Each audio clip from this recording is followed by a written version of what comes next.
John Beltran and Dave Urich back from Mike Gabriel Stadium on the campus of Holy Family High School in Broomfield. No scores. We begin the second quarter, and Holy Family's got a second down. Checked out a third down and 12 from the Bead Digger 28-yard line. One receiver out to the right, another out to the left. The backs are split. Quick drop. Lofts it down the right sideline. Incomplete. Excellent coverage by Brad Bass. Matthew Lopez was the intended receiver, but Gonzalez really threw that ball way too early and had to wait. Should have waited a little bit longer for his receiver to separate himself from Bass and give him a chance to catch that football if there was any chance indeed. Yeah, it was kind of one of those plays like what you'd see the Broncos run where they just throw that fade pattern way up into the corner of the end zone and the guy runs underneath of it to catch it. But Gonzalez just threw it a little bit too soon. Tell you what, Dave, watch out for a fake here. Jonathan Gary will attempt a 45-yard field goal. Looks like Anthony Guzman is holding on that left hash mark. Awaiting the snap. There it is. It's down. That kick is up. It's not going to be long enough. It'll fall short, and the Bead Diggers will take over. Pretty good kick by Jonathan Gary, but just did not have the distance from 45 yards away. It was still, like you said, it was a good kick because it landed probably a yard past the back line of the end zone. So he got it down there. He just needed about probably 10 more yards. Well, and we are talking high school football, Dave, and in high school football, you go back to the way they used to have in the NFL where you miss a field goal, you start from the 20, not from where the ball was kicked, which is, of course, the rule in the NFL, and I know college has gone to a different rule as well. So it really doesn't hurt them too much. I mean, a punt would have done them no good at that point. Brush needs to keep that in mind, though. The kid's got some leg, and they can pull that field goal out if they need it. Isaac Brost is the lone setback. 1st and 10 from the 20. Maltos to throw. Throws to his right, complete to the 24-yard line, and down right there, a short gain. Brad Bass made the catch, and there's a late flag. Yeah, the Holy Family defender Guzman, a little extra shove to Bass. So that'll go an additional 15 yards. It's a gain of 4, and the Bead Diggers will have the ball at their own 39-yard line. The best part of it is Maltos is 2 for 3, and he's back throwing the football like we're used to seeing him throw it. Yeah, and that's a penalty that if you're Holy Family, you really got to be upset about because it was pretty obvious, and I'm sure they don't want to play that type of undisciplined football. Well, that's not why you're in sports, for that kind of behavior. So they've got to be disappointed because that's probably the number one thing they have to try to teach their guys. 1st and 10 for Brush at their own 39-yard line. This is their third possession of the game. No score with 11 and a half to go in the second quarter. We are in Broomfield. Arturo Maltos with a back split will send Ryan Dreiss in motion to the left. And Maltos tosses it left side to Tyler Booth. Cuts it back to the inside, across the 40 to around the 43-yard line. He'll pick up 4 yards in the play. And the Holy Family tackle on the far side with the linebacker, Matthew Bodman, at 6 feet, 205 pounds. Seemed like Holy Family, with that quick pitch, it seemed like they got guys out there really fast to stop that quick pitch. And Booth just couldn't quite get to the sideline to turn that thing up. He had to turn it up a little bit sooner because of the containment. 2nd down and 6 for the Bead Diggers at their own 43-yard line. A couple of 0-1 teams doing battle tonight in Broomfield on that left hash mark. Maltos with a long count, and there is a flag. And, when you get caught in that long count, all it takes is one player to bob his head. Because I really didn't see any forward movement, but there might have been a bobbing of the head by an offensive lineman, and the Bead Diggers are going 5 yards the other way. Yeah, like we said before, you hate to see it, but to be honest with you, I couldn't see it. So there wasn't a lot of motion there on that line. It may have been the wide receiver. 1st down and 11 at the 38-yard line. Check that 2nd down and 11 from the 38 after the 4-yard gain by Booth and the 5-yard penalty. One receiver split out to the left. That's Tony Guzman. In motion to the right is Henson. Maltos on the inside handoff, running to his right and slamming into Tigers is Isaac Brost. He's got a couple of yards on the play, but nobody's running through that day because there were about 5 Tigers right there to meet Brost and bring him down to the ground. In fact, they drove him about 5 yards back after he gained 2 yards forward. Yeah, that Mark Harvey is a big dude, and he takes up a lot of room over there. what Brush tried to do is fake the quick pitch.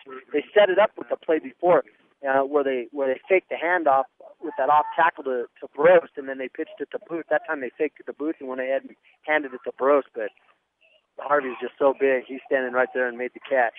3rd and 9 for the Beet Diggers at their own 40-yard line. 2 receivers to the left, 2 to the right. The lone setback is Isaac Brost, but the Beet Diggers call a timeout. 9:50 to go, second quarter. Brush and Holy Family are scoreless on 1010 KSIR and KSIR.com.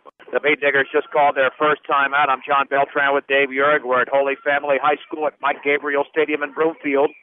Brush facing a 3rd down and 9 at their own 40-yard line. So far, Dave, even though the Beet Diggers haven't scored, I think they're playing their brand of football. Yeah, it seems like the offensive line's got some confidence. They're blocking a little bit better, and they're not afraid to run right at Holy Family.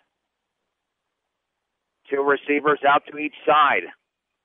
Brost is the lone setback on 3rd and 9 from the 40 as Malto's going to unleash that golden arm and find a receiver. He's back to throw, looking to his right, lost it down the sideline, complete to Brad Bass inside the 40 to the 39.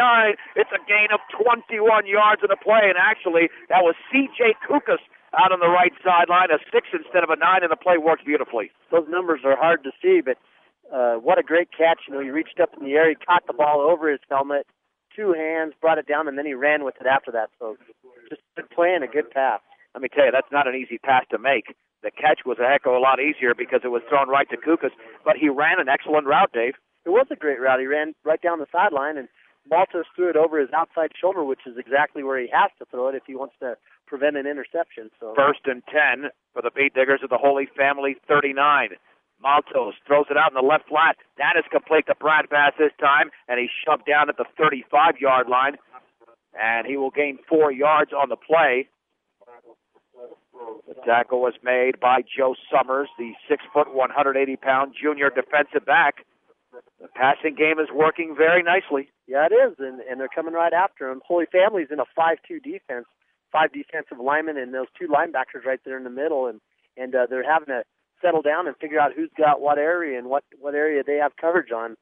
Brush kind of ate them up on the deep third, and then they came back and threw it into the flats. There was no Holy Family people really there to make the play either place.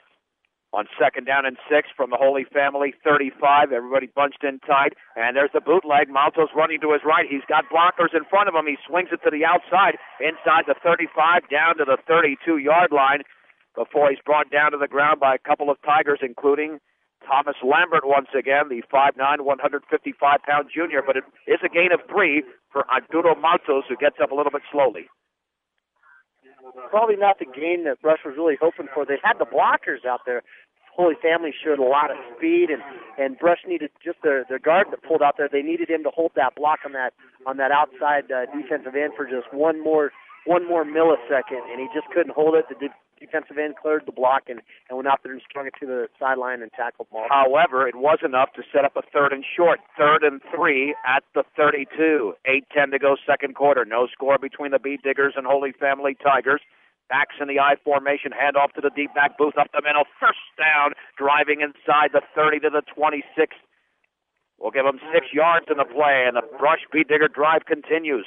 You know, Brush is on to something with that ISO action where they let Brost up the whole first and then let Booth run it right behind him with two powerful running backs in the backfield and maybe not quite as much speed as you're used to. That might be some real effective offense. Matt Bodman was one of the 2 Tigers in on the play. 1st and 10 for the Beet Diggers inside that Holy Family 26-yard line. Backs remain in an I. 1 receiver to the left and to the right. Hard count. And there's a fumble, and Montos tries to jump on it, but I think Harvey got it instead. There was a mix-up on the handoff.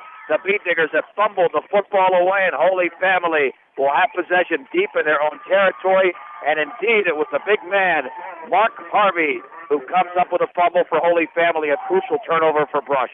Yeah, that was a bad one because it seemed like they had Holy Family on their heels. I like how Brush is coming after him with that ISO action and really trying to slam it at those 2 linebackers, but they just got to hold on to the football. And Dave, I think Maltos was supposed to hand it off, and I think he tried to hand it off, and there was a big mix-up there. 1st and 10, backs in an I, the handoff to Klinke. He runs into the middle of the Beet Digger defensive line. It's a gain of 2 to the 28-yard line, and a big hit put on by Brad Quillen, setting up a second and long. Brad Quillen is just he is a physical kid. You can tell that he's put a lot of time into the weight room, and you just look at him, he just looks strong. So you got to believe he enjoyed making that hit. Just shy of 7 minutes remaining before the end of the opening half. No score. Second down and 8 for Holy Family at their own 28-yard line. The handoff to the first back. They do a huge hole up the middle of the 40. He's got the left sideline to the 50, utilizing a block to the 40, towing the sideline inside the 25, down to around the 24-yard line, a pickup of 48 yards, and a Holy Family first down. Same kind of thing happened last week against Morgan, where the defense is holding and holding and holding. That time they just ran it right up the middle. They ran it almost to the same hole as they ran at the play before, and at that time the left guard for Holy Family made a lot better block. He opened up that little crease, and that allowed Clinky to just take off. The Beet Diggers have succumbed to big plays each of the last 2 weeks. First and 10 at the 29-yard line. There's Nadeau again with a big hole off to the right side, inside the 20. And let's see where they spot him at the 17-yard line. Actually, the line of scrimmage was the 24, not the 29, and he gets to the 17, a gain of 7 after the gain of 48 on the previous play. Second down and 3 from the 17-yard line. As the Tigers are in Beet Digger territory, that is, here's Nadeau with a short gain. He maybe got half a yard running off left tackle, but the Beet Diggers were there to stuff that play. And that was Brad Quillen once again. No gain. Third down and 3 from the 17-yard line. And Holy Family racing up to that line of scrimmage. Well, at least they were. Now they're awaiting play instructions from the sideline. And they hustle onto the field. They are running. They get the play called in the huddle. And then they're right in the defense's face. And they're coming at you. It makes it hard for our defense to get adjusted and get lined up where they need to be. The deep back is Nadeau. Third and 3 from the Beet Diggers 17-yard line. Gonzalez hands it off to Nadeau, running off left tackle. First down inside the 50. He drives to the 10, maybe to the 9, as he gains 8 yards on the play. Lucas Shokoff and Jose Canamad make the tackle along with C.J. Kukas. 79 yards for Nadeau on 7 carries. And now it is a first and goal, the first first and goal we've seen in this game. And Dave, just like that, one turnover by the Beet Diggers deep in Holy Family territory has given them all the momentum. Yeah, and momentum's such a huge thing in high school. Easy for kids to let their heads hang a little bit, and it seems like you get kind of tired on defense when you're out there all the time. Sean Klinke is the deep back this time. First and goal from the 9. And Gonzalez will hand it off to Klinke, running off to his right. And he's got a couple of yards, maybe 3 to the 6. The initial contact was made by Isaac Brost. Lucas Shokoff also got a piece of the ball carrier. Second and goal from the 6 after the gain of 3. Holy Family, they're really never doing anything too fancy. They line up a lot in the eye in the backfield, and then they just kind of hand it off to the right and hand it off to the left and let their guards pull and make holes. And it's been working on this drive.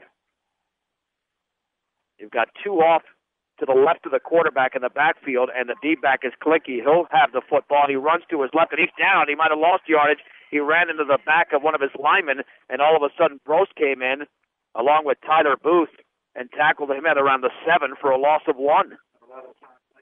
That was a great play there by Brost, because it looked like he was going to take off and run around the outside on the left side there, and Brost just caught him from behind right by his knees.